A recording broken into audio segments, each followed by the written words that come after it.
What's up, everybody? Welcome back to the channel. TammyTalks here. Let's talk love and marriage. I almost said Huntsville. Love and Marriage, Detroit. This is season 1, first episode 1. What Up Doe? All right. If you're brand new to the channel, I break down TV shows one recap at a time, interjecting my own thoughts, opinions, and theories into each and every recap. So, if you for content, y'all go ahead, hit that subscribe button, rock with me. Sure you guys like the video, thumbs up the video if you enjoy it. And then let's talk down in the comment section. All right. So let's start off here.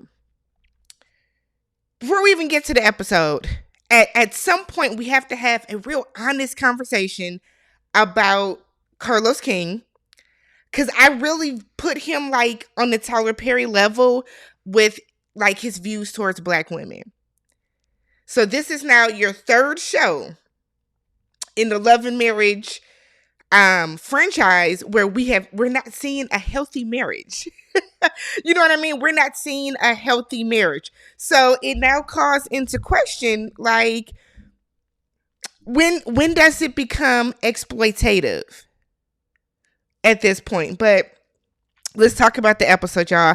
It took me a while to get through it. I'll say that. I started and stopped this episode a couple of times, and not because it was like a hard watch. I started and stopped it a couple times. But let's meet the cast, y'all. So first up, we have Brandon and Christina. So they've been married for 11 years. They met on Twitter. He followed her. She followed him back. They got married in less than 6 months, and she actually moved to Detroit less than 4 days before the wedding. So not only did y'all get married within less than 6 months, but like y'all ain't really know each, like y'all really didn't know each other for real. He even says later in the episode that he did not even expect them to make it past 5 years, and here they are at 11. So they have 2 kids. He is an entrepreneur, so he grooms and develops artists. And she is a fashion designer, image consultant, and a social media influencer. So that's Christina and Brandon. Then we meet Russell and Kobe.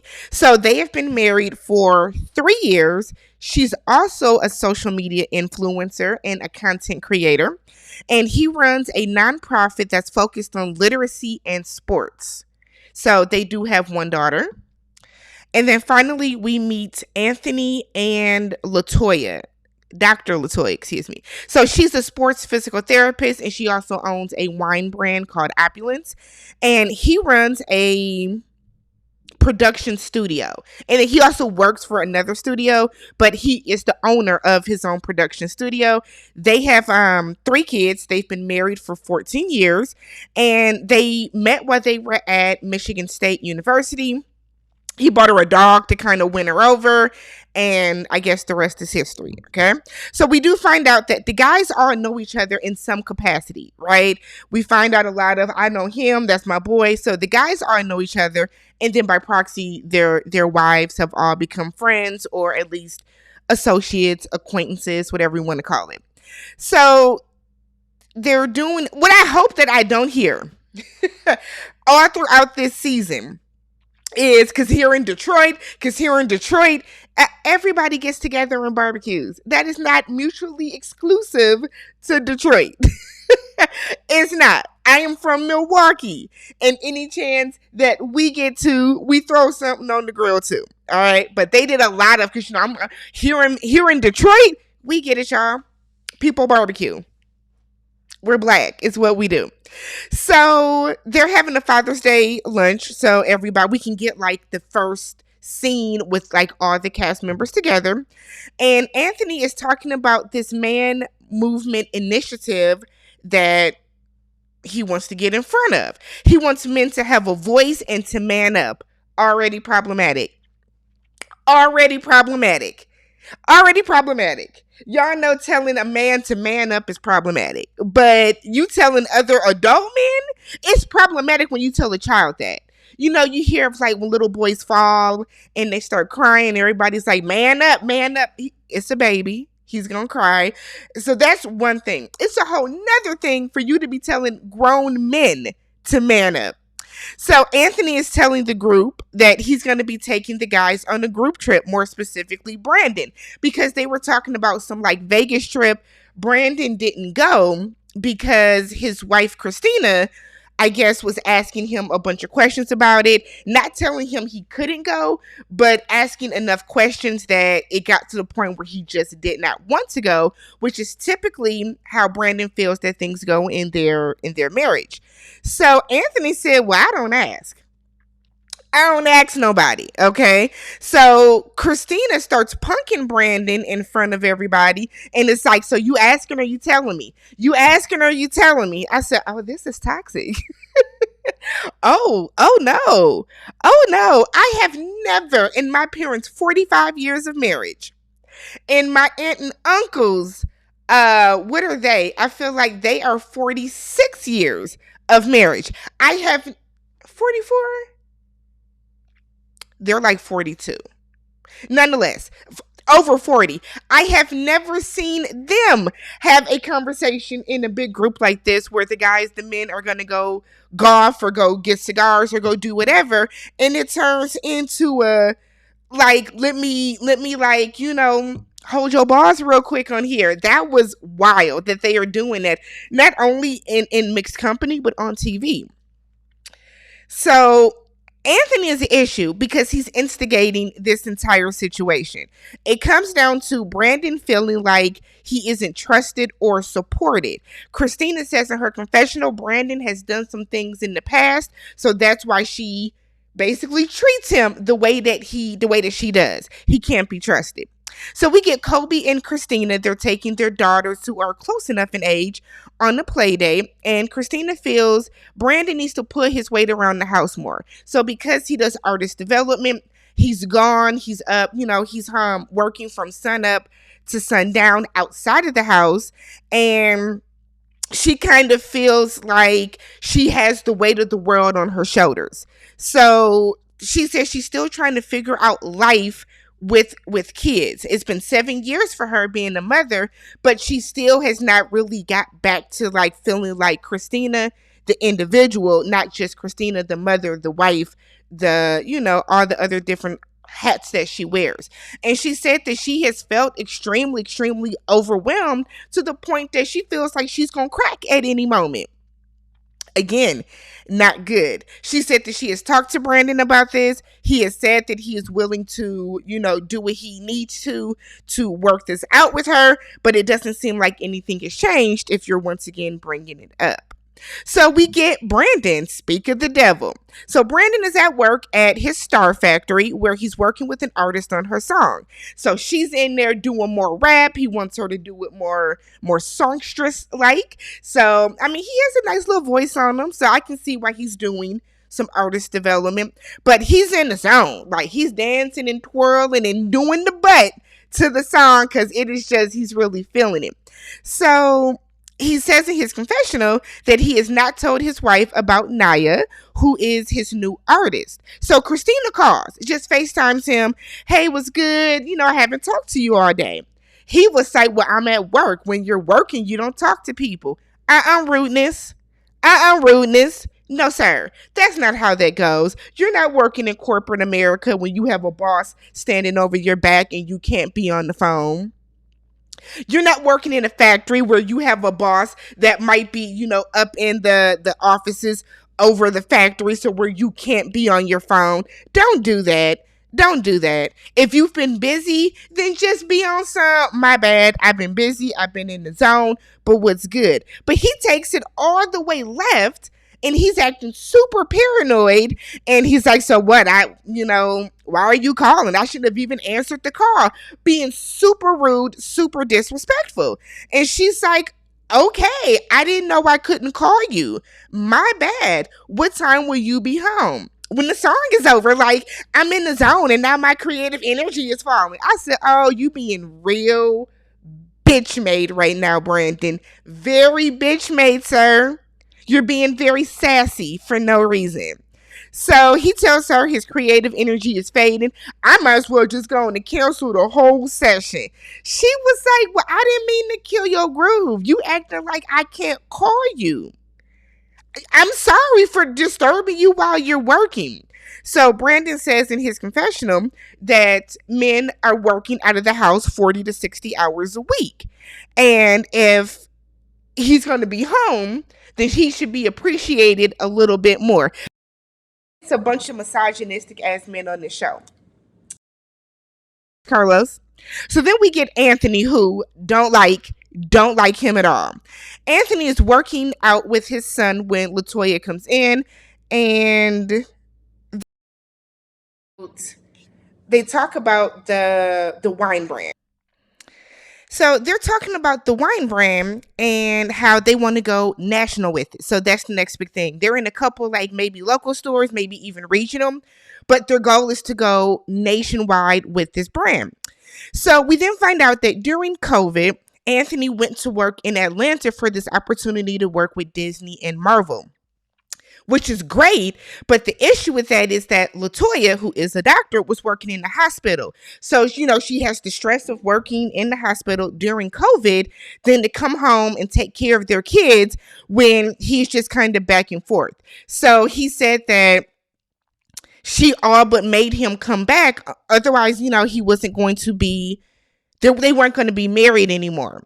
So she was like, well, that's because there was not a good level of communication with us regarding this. You basically just told us what was going to happen, and we had to follow along behind you. He said, well, that's how it was back in the day. Sweetheart, this is not the 20s and 30s anymore. Your wife is a whole ass doctor. So then he goes on to say, well, it needs to be Team Thompson. And she was like, don't do that.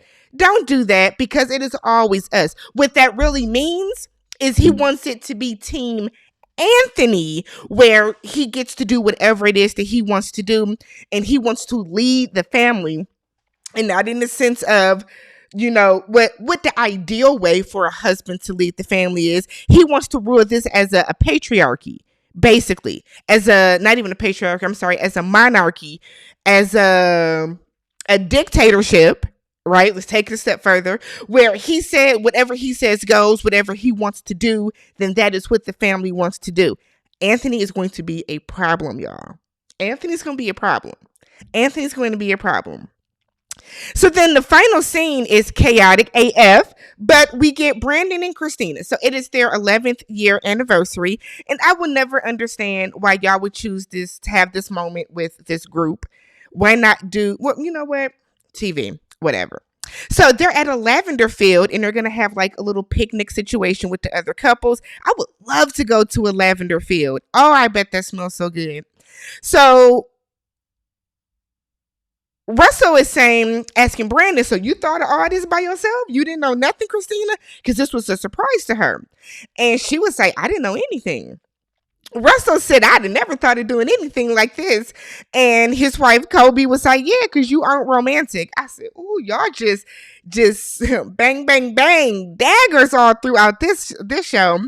So Russell was like, I'm romantic. We play, married games. He meant sex. So Russell was passing out the food that they got for everybody. There's some salads, and then I guess they got steak and potatoes for everybody. So Kobe is like, oh, I thought I got salmon. Russell said, nah, babe, you eat what I eat. And everybody was like, woo, it was just a little fun joke, right? I guess. So Anthony is like, see, he been attending my classes about how to be a real man, how to man up. Shut your dumb ass up. So the ladies are like, oh, so then Russell was like, no, you got a He-Man woman in your class. And Christina's like, yeah, you got a class full of He-Man woman haters. So Anthony looks taken aback by that. And he was like, see, you just don't understand. Christina calls him a male chauvinist, which he is. Based on just the snippet that we have seen, he's a male chauvinist and he's very misogynistic. So he gets offended and was like, y'all are just taking jokes as that. They're jokes. But no, there's always a little truth to every joke, right? The friend that's always shady with you, there's some truth in that shade. There's truth inside every single joke, which is what makes it funny. So, because you don't laugh at things that are super outlandish, you laugh at things that have a little bit of truth to them. So, and Anthony starts explaining what the man movement is. And he's like, I just want men to, grow up and be successful and do this. And like, he's talking in circles, and everybody's kind of looking at him like, because it doesn't make sense. You're just throwing a bunch of shit at the wall to see what actually sticks, and what people will be like, okay, that's great, Anthony. And nobody's doing that with him. So you can tell he feels away. We then get on the subject about how Anthony feels that Brandon is not doing what he could at his fullest potential. And it somehow gets on the issue of Christina and how she doesn't want Brandon out at the club. And she said, no, I don't do clubs like that. So Brandon brings up how he would like to be at clubs to network for his studio. The next best, the next big thing could be out there in Detroit, which, people like to really bank on Detroit from the Motown era and all that talent that was back then. And I think Detroit is trying to, like, they're Music City, right? No, that's Nashville. Nashville is Music City. But Detroit is really trying to, I think, get that Motown feel back. So Kobe starts telling Russell he isn't going to the club ever. And it turns into what I think is a big situation that could have, should have, would have been avoided if Anthony wasn't constantly in everybody's business, right? So Anthony brings up how women hold men back. And he brings up how, well, that's why I'm not in Atlanta anymore. Because, like, LaToya told me in so many words that if I didn't come back, the marriage would be over. Because they're having this conversation about how Christina was like, I don't tell him he can't do anything. He makes his own decisions at the end of the day. He's an adult. He's a grown-ass man. And the guys are like, yeah, but y'all will say that y'all don't want us to do something without actually saying it. And the women are like, well, yeah, but at the end of the day, it is still your decision, and is. So he feels that, he's telling Brandon. So that Anthony tells Brandon not to let your wife hold you back and stop you from pursuing your passions right in front of her. Right in front of her. So Christina said her issue with the club is not that she's insecure. She ain't worried about them other bitches in the club. Know what I mean? She said, I'm not worried about these other ladies in the club. And Anthony is like, yes, you are. That's what it is. And Christina said, no, it's not. Given the history, Brandon knows why I don't want him in the club. So now everybody is like, yeah.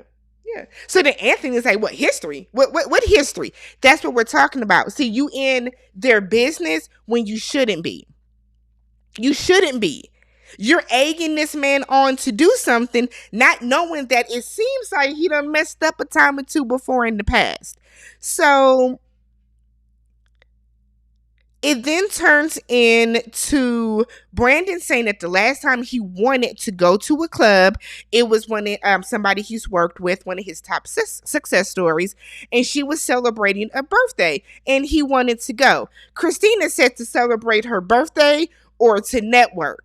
I feel like it should be okay for him to want to go out just to celebrate a birthday. But again, because they have issues where there's clearly been breaches of trust, Christina's valid in feeling the way that she is. So Anthony is like, we talking about business or personal? Y'all keep bringing up history because you don't know their marriage, Anthony. You don't know their marriage. You don't know it. So then it turns into Kobe, who was like, so Brandon, I hear you're working with a new artist. I said, oh girl. Come to find out, Russell been pillow talking. Right? Brandon told Russell that he has a new female artist that he has not told Christina about yet. Russell, pillow talking, because that's what spouses do. That's what people in relationships do, told Kobe. Kobe assumed, because it would make the most sense, that Christina knew about this new artist. So Kobe is, she done outed Brandon. Brandon is looking shocked that Russell was pillow talking. Why?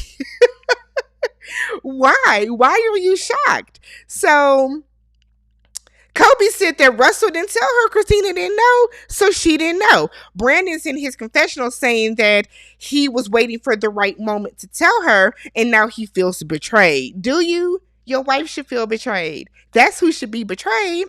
So Kobe then tells he then tells Kobe, I see what you're trying to do, so you need to do better than this on our anniversary. Don't flip it and get mad at her. Because if you had swept in front of your own door, then you wouldn't have these issues. You wouldn't. You wouldn't. But see, the fact that you don't want to tell Christina that you have this new artist shows that you were messing up in the past before. That's sneaky. It's sneaky. So Russell tells Kobe, stay out of their relationship. Kobe said, I'm not in it. I'm not in it. So then Christina is like, so you're working with somebody that has signed a contract. And Brandon is like, yeah. And now he has an attitude about it. So in the confessional, Christina said that Brandon had an emotional affair connection with someone that he was working with in the past. It really hurt Christina because she was helping that person as well. She is an influencer, so probably helping with social media or content creation or something like that. So Christina gets emotional, said that she should not be finding this out in this manner. I agree. I mean, it is kind of Kobe's fault. But at the same time, I agree. And she said that we're supposed to be building something together. How are we going to start building together and you helping out more so that I can do what I want to do and do some of my passions in my job as well, when you're now going to be developing an artist that is going to take a bunch of time away from us? So he gets up and walks away. And that is how the episode ends. Then we see one of the speakers at the men's movement is Marceau from Love and Marriage Huntsville. Y'all, let me know what you guys thought about this first episode. The show, I mean, it's interesting so far. It's unfortunate that we are now getting just another 3 dysfunctional black marriages on TV. But let me know what you guys thought about this episode. If you have not already, subscribe to the channel, thumbs up the video. Catch you guys in the next one. Peace.